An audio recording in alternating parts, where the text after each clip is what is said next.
Welcome to my YouTube channel, fellow student. আজি মই BCom fourth sem under Guwahati university advance financial একাউণ্টিঙৰ যিটো accountancy major paper আছে part one আমি আজি তাৰে পাৰ্ট ওৱান আমি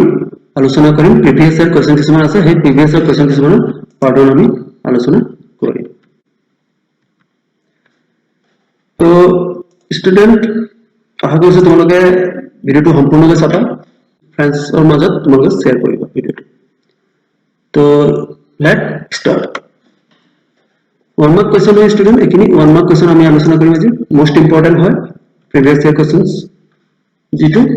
accountancy major paper BCom fourth সেমৰ কাৰণে বহুতে which of the following is maintained by a bank under double entry principle। Double entry principle কোনটো মেইনটেইন কৰে ব্যাংক। তো শুদ্ধ আনসাৰটো হ'ব bills discounted and purchase ledger। সাইডৰ পৰা শুদ্ধ আনসার হ'ব bill discounted and purchase ledger। bill discounted মানে আছে স্টুডেন্ট যেটা ব্যাংকে কোনোবা ক্ৰেডিটৰৰ বিল মানে সাপ্লায়াৰৰ বিল কি কৰিব ডিসকাউন্ট কৰিব, হ্যাঁ টোটাল এমাউন্টৰ পৰা কিবা টকা কাটি পেলাই ৰাখিব, সেইটো কি বুলি কয় ডিসকাউন্টেড বুলি কয়। সাপোজ এ কি কৰিছে মানে ক্ৰেডিটত বস্তু লৈছে বিৰ পৰা, সাপ্লায়াৰ হয় বিৰ পৰা বস্তু লৈছে এ, কিন্তু ক্ৰেডিটত লৈছে বাকিত লৈছে। এতিয়া বি এ বাকিত বস্তুখিনি বাকিত দি দিছে, অন্য গুডছখিনি দি দিছে। এতিয়া বি কি কৰিব নিজৰ বিজনেছটো ৰান কৰিব লাগিব, চলাব লাগিব। গতিকে ই কি কৰিব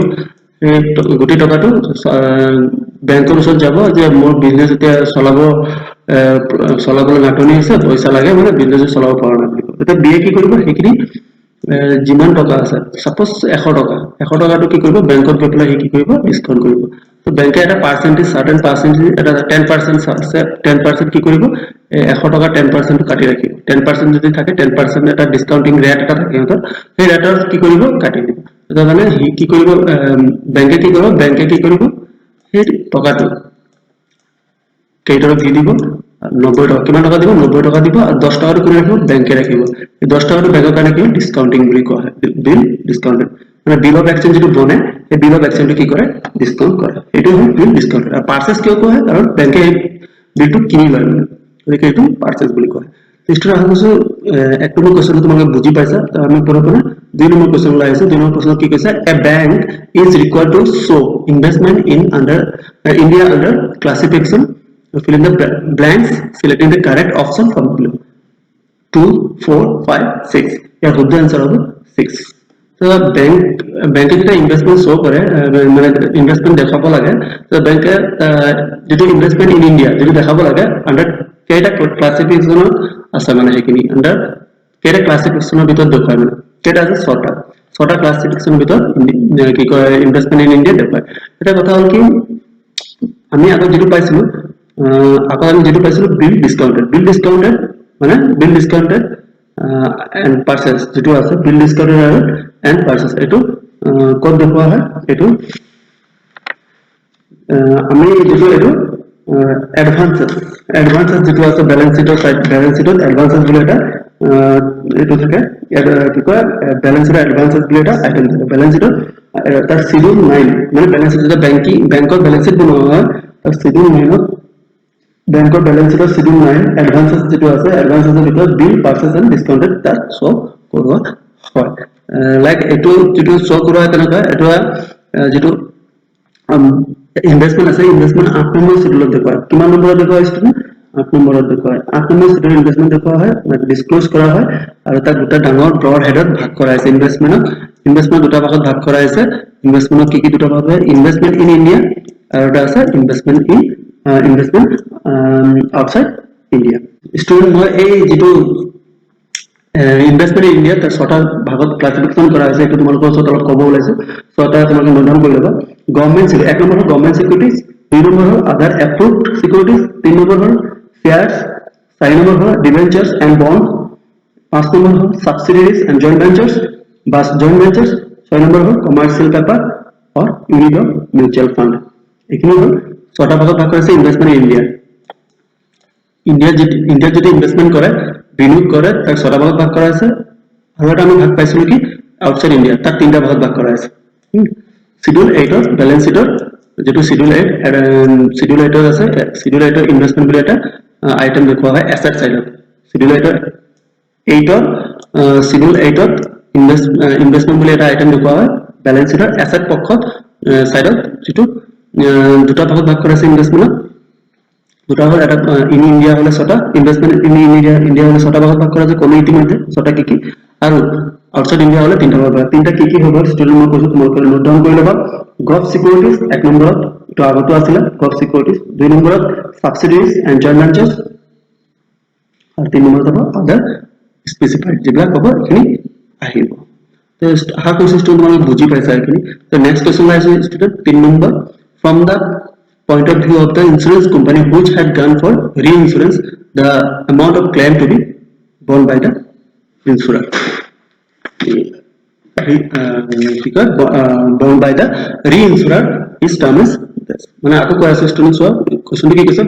from the point of view of the insurance company which had gone for reinsurance the amount of claim to be borne by the reinsurer is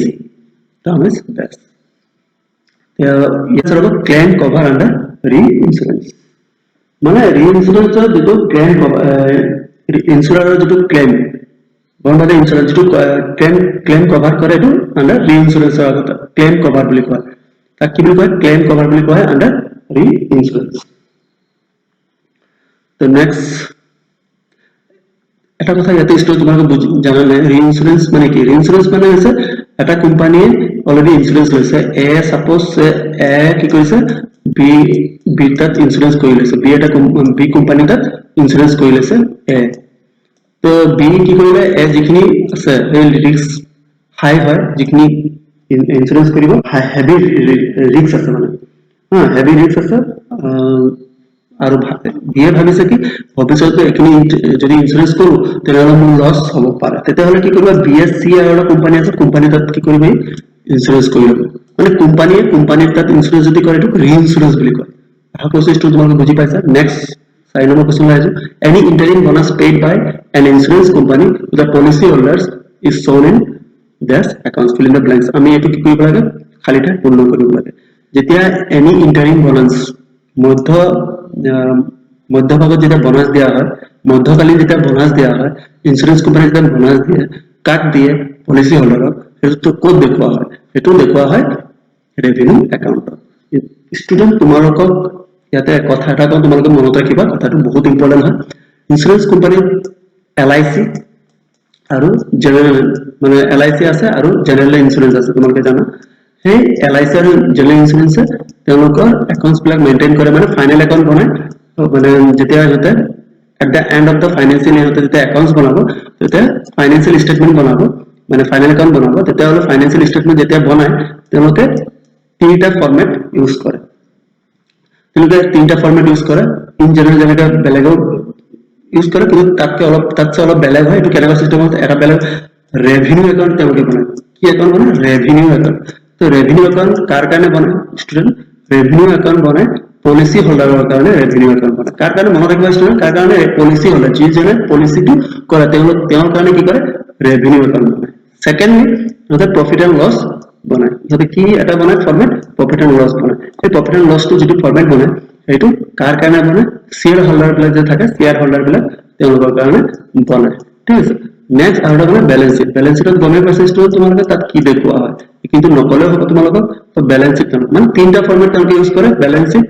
আৰু ৰেভিনিউ একাউন্ট আৰু প্ৰফিট এন্ড লস একাউন্ট মানে প্ৰথমত revenue account তাৰপিছত profit and loss account বা balance sheet আৰু এটো common হয় কাৰণ দুটা কোম্পানিৰ কাৰণে এলআইসি কাৰণে কমন হয় আৰু জিআইসি কাৰণে জেনাৰেল ইন্সুৰেন্স কোম্পানিৰ কাৰণে কমন হয় আশা কৰিছো তোমালোকে এখিনি বুজি পাইছা স্টুডেন্ট মই আজি সেশনৰ লাষ্ট কোৱেশ্চন লৈ আছো student last question is write one features of calm interest in the context of investment account eta কি কৈছে ফিচার্স এটা দিব লাগে যেটো ইনভেষ্টমেন্ট একাউন্টৰ কনটেক্সটত কাম ইন্টাৰেস্ট তোমালোক কি দিব লাগিব কাম ইন্টাৰেস্টৰ ফিচাৰ্স এটা ক'ব লাগিব কাম ইন্টাৰেস্ট ইনভেষ্টমেন্ট একাউন্টৰ ভিতৰত যেটো কাম ইন্টাৰেস্ট আছে তাৰ বা ইনভেষ্টমেন্ট একাউন্টৰ ভিতৰত যেটো কাম ইন্টাৰেস্ট পায় তাৰ তোমালোক ফিচাৰ্স দিব লাগিব এটা কথা হল কি কাম ইন্টাৰেস্ট বুলি ক'লে কি বুজি পোৱা calm interest price include not only the cost but also include the interest accrued up to the date of the purchase, and where interest becomes due, it would be right of the buyer to claim interest. মানে কাম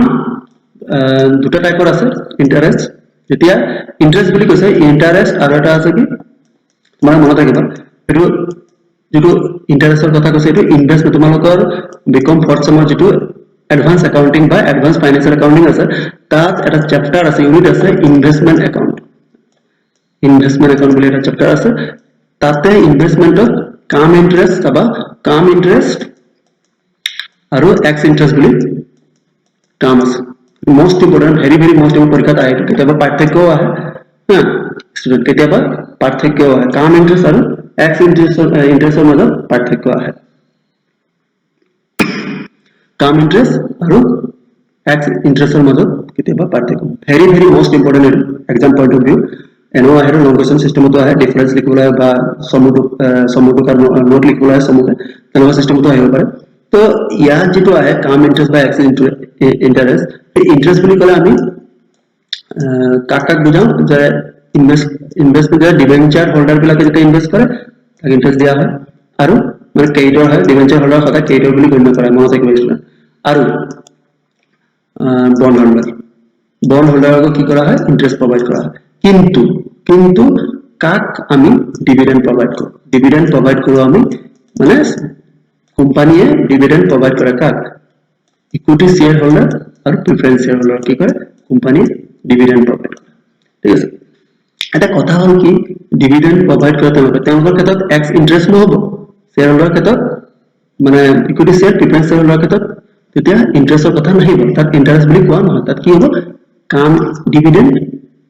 বা x dividend বুলি কোৱা কিন্তু ইন্টাৰেস্টৰ কথা কৈছে ইয়াত এই ইন্টাৰেস্টৰ কথা কৈছে কাৰ ক্ষেত্ৰত কৈছে বুজি পাইছে এই ইন্টাৰেস্টৰ কথা কৈছে মানে ডিবেঞ্চাৰ আৰু বন্ডৰ কথা কৈছে ঠিক আছে স্টুডেন্ট ডিবেঞ্চাৰ আৰু বন্ডৰ কথা কৈছে তো আমি কাম আৰু এক্সৰ কথা প্ৰথমত জানিব লাগিব দুটা টাৰ্ম মোস্ট ইম্পৰ্টেন্ট টাৰ্ম কাম মানে হৈছে যেতিয়া আমি কাম মানে হৈছে কাম আৰু এক্স এই এক্স ইন্টাৰেস্ট আৰু কাম মানে এক্স আৰু কাম দুটা লেটিন ওয়াৰ্ড হয় এক্স আৰু কাম দুটা লেটিন হয় এক নম্বৰত মনত ৰাখা তোমালোকে এক্স আৰু কাম কি হয় লেটিন ওয়াৰ্ড হয় ঠিক আছে লেটিন ওয়াৰ্ড হয় এটা এক্স আৰু কাম ইন্টারেস্ট মানে হৈছে the amount total কাম interest is the amount total purchase value which include the value of interest so total purchase value থাকে এই total purchase value লগত কি সন্নিবিষ্ট হৈ থাকে interest সন্নিবিষ্ট হৈ থাকে যাক আমি কম inclusive of interest when invested sold or investment যেতিয়া sold or purchase কৰা হয় তেতিয়া তাত inclusive হৈ থাকে interest হেতু কাম ইন্টাৰেস্ট বুলি কোৱা হয় এতিয়া কথা হ'ল কি এক্স ইন্টাৰেস্ট মানে কি এক্স ইন্টাৰেস্ট মানে হৈছে এনেকুৱা ধৰণৰ interest is the amount which does not include any interest বা does not include the interest মানে without interest means exclusive of interest that means exclusive interest to without interest হলে এটো কি হয় exclusive of interest বুলি কয় তাক কি বুলি কোৱা হয় x interest বুলি কোৱা হয় in the context of investment account এটা তোমালোকৰ যদি পৰীক্ষাত আহে কাম ইন্টাৰেস্ট আৰু এক্স ইন্টাৰেস্টৰ মাজত যদি পাৰ্থক্য লিখিবলৈ আহে মোস্ট ইম্পৰ্টেন্ট পাৰ্থক্য এটা কৈ আছো তোমালোকে ভালকে যদি পাৰা নোট ডাউন কৰি লবা মই কৈ আছো কথা শুনি লোৱা in case of কাম interest buyer need not pay the accrued interest separately because already included but in the case of x interest the buyer has to pay the accrued interest separately because it is included in the quoted price বা cost price বুজি পাইছা student এইখিনি হয় মই পঢ়ি দিছো আৰু যেটো ফিচাৰ্স হয় তো পঢ়ি দিছো ইয়াৰ ফিচাৰ্সটো হ'ল একটো মই যদি ফিচাৰ কও কাম ইন্টারেস্ট আমি কৈছো অলপ আগতে কাম interest include not only the cost but also include the interest accrued up to the date of the purchase of date লগে কি হৈ থাকে তাৰি date লগে এটো তাৰ ইন্টারেস্ট প্লাস কষ্ট সন্নিবিষ্ট হৈ থাকে and when interest become due it would be right of the buyer to claim interest the interest দিব লগিয়া হয় এটা buyer কি কৰিব claim কৰিব পাৰে সেই interest গতিকে আশা কৰিছো তোমালোকে এইটো বুজি পাইছা যদি বুজি পাইছা শেয়াৰ কৰিবা ফ্ৰেণ্ডছৰ মাজত আজি মানে ধন্যবাদ